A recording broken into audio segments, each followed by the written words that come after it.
ሰላም ሰላም የተወደዳችሁና የተከበራችሁ የቲቸር በላይ ዩቲዩብ ቤተሰቦች እንዴት ናችሁ? ሰላማችሁ በያላችሁበት ይብዛ። ዛሬም እንደተለመደው ለጀማሪ ተማሪዎች የሚሆን አዲስ ኮንተንት በቀላሉ እንዴት ማንበብ እንደሚችል ባለ 4 ሆሄ የእንግሊዘኛ ቃላት ይዤላችሁ መጥቻለሁ። ባለፈው ባለ 3 ሰርቼላችኋለሁ። ዛሬ ደግሞ ባለ 4 ባለፈው ኤቢሲዲ ሰርቼላችኋለሁ። ስለዚህ የማንበብ አቅማችሁ ከፍ እያለ እየመጣ ስለሆነ ባለ 4 ሆሄ አዘጋጅቼ ይዤላችሁ መጥቻለሁ። እናንተ እንደዚህና መሰል አዳዲስ ኮንተንቶች በየቀኑ እንዲደርሷችሁ ላይክ፣ ሼር እና ሰብስክራይብ በማድረግ ትኩረታችሁ ከኔ ጋር ይሁን። ተከታተሉኝ። አሁን ይህ የመጀመሪያው ወርድ ይላል። ወርድ የሚለው ራሱ ባለ 4 ቃል ነው አይደለ? የእንግሊዘኛ ቃል ነው። ወርድ ነው ሲነበብ ወርድ ቃል ማለት ነው። አማርኛ እዚህ ላይ እንዴት ማንበብ እንደምንችል አማርኛው ያሳየናል። ይሄ ትርጓሜው ነው። ለምሳሌ ይሄ ሲነበብ ቢ ኤ ቤቢ ቢ ኤ ቢ ዋይ ቤቢ ብለን ነው የምናነበው። ቤቢ ቤቢ ቤቢ ብለን ነው የምናነበው። ትርጉሙ ህፃን ማለት ነው። ህፃን ልጅ ማለት ነው።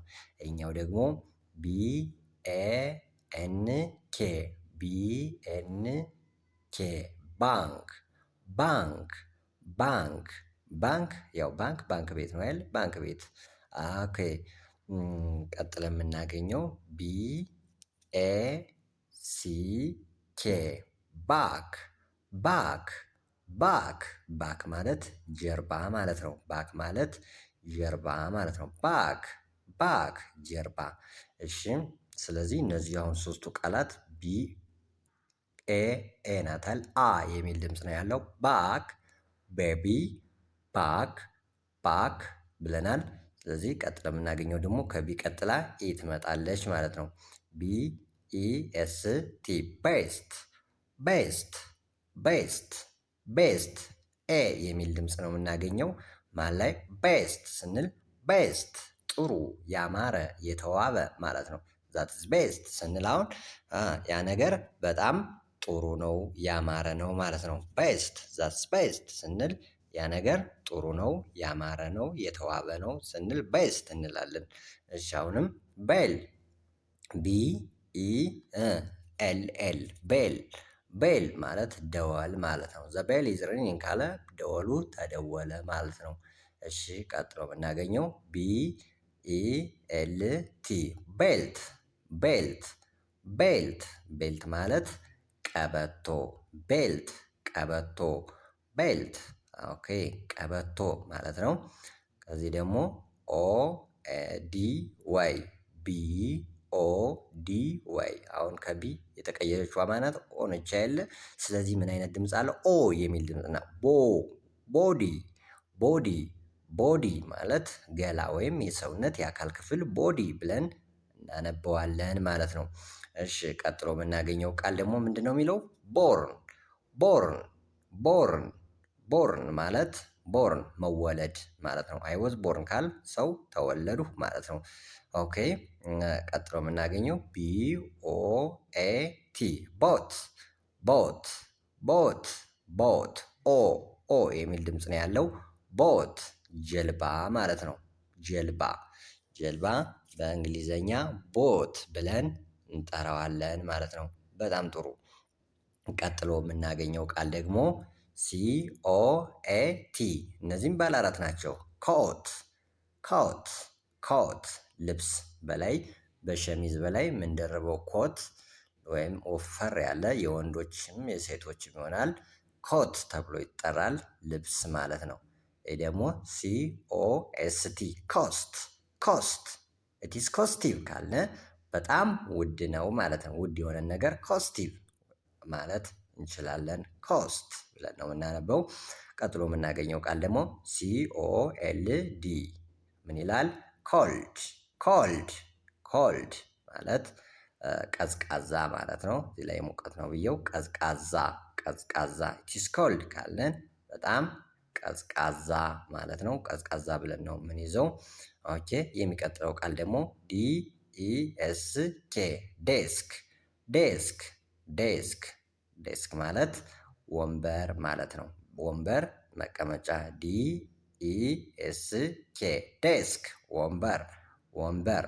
ቀጥሎ የምናገኘው ቃል ዳርክ ዲ ኤ አር ኬ ዳርክ ዳርክ ዳርክ ማለት ጨለማ። ዳርክ ኢትስ ዳርክ አልነ አሁን ጨለማ ነው ማለታችን ነው። በጣም ጥሩ።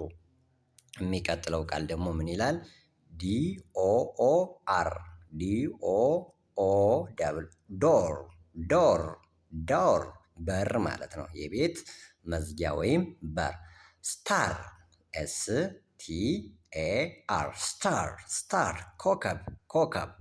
ኦኬ ኤስ ኢ ኤን ዲ ሴንድ ሴንድ መላክ መላክ የሆነ ለምሳሌ ቴክስት መላክ ሊሆን ይችላል፣ ገንዘብ መላክ ሊሆን ይችላል። የሆነ ነገር መላክ ሴንድ መላክ። ኦኬ ቀጥሎ የምናገኘው ቃል ኤስ ኦ ኤ ፒ ሶፕ ሶፕ ሶፕ ሶፕ ብለን እናነባዋለን። ሳሙና ሳሙና ማለት ነው። እቺ ደግሞ ኤፍ አይ ኤስ ኤች አሁን ፊ ብለን ነው የምናነባት። እቺ ደግሞ ሺ ኤስ ኤች ሺ ፊሽ ፊሽ ፊሽ አሳ ማለት ነው። ፊሽ ማለት አሳ አሳ በውሃ ውስጥ የሚኖር ስጋው የሚበላ እንስሳ ማለት ነው። አሳ። በጣም ጥሩ። ይህ ደግሞ ኤፍ ኤ ኤስ ቲ ፋስት ፋስት ፋስት ፋስት ፈጣን ማለት ነው። ፈጣን። ኦኬ ፋርም ሲነበብ ኤፍ ኤ አር ኤም ፋርም ፋርም እርሻ ወይም የእርሻ ቦታ ፋርም ፋርም ብለን እናነባዋለን። ፋርም ብለን እናነባዋለን። እርሻ ቦታ ማለት ነው። በጣም ጥሩ። ቀጥለን ደግሞ የምናገኛት ቲ አር ኢ ኢ ትሪ ትሪ ትሪ ትሪ ብለን እናነባዋለን። ትሪ ዛፍ ማለት ነው። ዛፍ ወይም የአትክልት አይነት ዛፍ ትሪ ይባላል። ኦኬ ቲ ኤ ኤስ ኬ ታስክ ታስክ ታስክ ማለት ስራ ማለት ነው። ስራ። ደግሞ ቲ ኢ ኤስ ቲ ቴስት ቴስት ቴስት ማለት ፈተና ወይም ሙከራ። ቴስት ቴስት ብለን እናነበዋለን ማለት ነው። በጣም ጥሩ። ቀጥሎ የምናገኘው ቃል ደግሞ ምን ይላል? ሚልክ ሚልክ ብለን ነው የምናነበው። ሚልክ ኤም አይ ኤል ኬ ሚልክ ወተት ማለት ነው። ወተት ወተት። ኦኬ ኤም ኢ ኤ ቲ ማይት ማይት ማይት ብለን ነው የምናነበው። ስጋ ማለት ነው። ስጋ ማይት ይባላል። ኦኬ ኤም ዩ ሲ ኤች እቺ ሲና ኤች ቺ እንደ ቺ ነው የሚነበቡ። ቺ ብለን እናነባዋለን። ቺ ደግሞ ኤም ዩ ሙ ብለን እናነባለን። ማች ማች ብለን ማች ማች ብለን እናነባዋለን። ብዙ ማለት ነው። ትርጓሜው ብዙ ማለት ነው። ደግሞ ደብሊው ኦ አር ኤም ዋርም ዋርም ዋርም ብለን ነው የምናነበው። ዋርም ሙቀት ማለት ነው። ሙቀት ዋርም ሙቀት ማለት ነው። ቀጥሎ የምናገኘው ቃል ደግሞ ደብሊው ኦ አር ዲ ወርድ ብለን እናነባዋለን። ወርድ ወርድ ማለት ቃል የእንግሊዝ ቃል ማለት ነው። ቃል ወይም ቃላት ወርድ ብለን እናነባዋለን። ወርድ። ኦኬ ቀጥሎ የምናገኘው ቃል ደግሞ ምን ይላል? ወርክ ወርክ ስራ ማለት ነው። ስራ ስራ ወርክ ስራ። የሚቀጥለው ቃል አሁን ኦቨር ይላል። ኦቨር ኦ ቪ ኢ አር ኦቨር ኦቨር ማለት ከላይ ማለት ነው። ኦቨር ወይም ከላይ በላይ ያለ። ደግሞ ኦ ኤን ኤል ዋይ ኦንሊ ኦንሊ ብቻ ብቻ ማለት ነው። ኦንሊ ማለት ብቻ ብቻ ማለት ነው። ቀጥሎ የምናገኘው ቃል ኦፕን ኦ ፒ ኢ ኤን ኦፕን ኦፕን ማለት መክፈት ከፈተ ማለት ነው። እሺ እና መሰል በየቀኑ አዘጋጅላችኋለሁኝ። እናንተ በትኩረት ነው መከታተል ያለባችሁ። መማር የምትፈልጉ በየትኛውም ሀገር ሆናችሁ መማር የምትፈልጉ ልጆች በየትኛውም ሀገር በሀገር ውስጥም በሀገር ውጭም ሆናችሁ መማር የምትፈልጉ ልጆች በኢሞ፣ በቴሌግራም፣ በቫይበር፣ በዋትሳፕ፣ በጉግል ሚቲንግ እናስተምራለን። ትምህርቱ ጥራት ባለው በትኩረት ነው የምናስተምረው። በየትኛውም ሰዓት መደወል ትችላላችሁ። እየደወላችሁ በሚመቻችሁ ሰዓት ፕሮግራም ማስያዝ ትችላላችሁ። ስለነበረን ቆይታ እጅግ በጣም አመሰግናለሁ።